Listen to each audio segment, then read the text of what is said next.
ikalawang linggo na ng paglilitis kay Vice President Sara Duterte. Ayon sa House Prosecution Team, upang makatulong na mapabilis ang pag-usad ng proseso, handa ang prosekusyong makapagpresenta ng 2 testigo kada araw.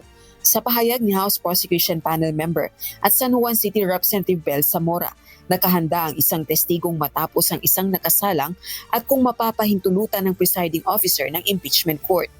Ngayong araw ng Lunes, July 13, ipepresenta ng prosekusyon bilang testigo si Attorney Jeremy Lotto, Regional Director ng National Bureau of Investigation o NBI Bangsamoro Administrative Region for Muslim Mindanao.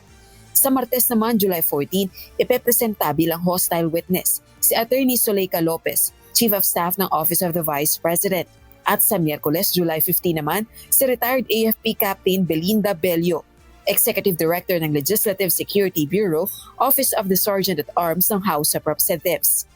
Samantala, ayon sa isa pang miyembro ng House Prosecution Panel na si Mamayang Liberal Party List Representative Leila De Lima, ang resulta ng investigasyon sa umano'y threat videos ni VP Duterte ang inaasahang ipaliwanag ng susunod na NBI witness na si Attorney Lotto.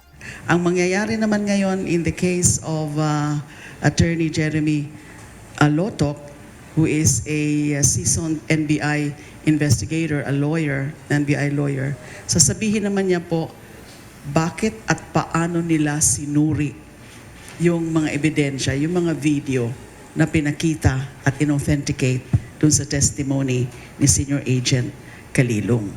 So ano yung istorya dun? Paano nila, ano yung naging resulta ng kanilang investigasyon? 11 trial dates ang panukala ng prosekusyon para maipresenta ang kanilang mga testigo at ebidensya sa Article of Impeachment laban kay VP Duterte na assassination plot, grave threats at inciting to sedition.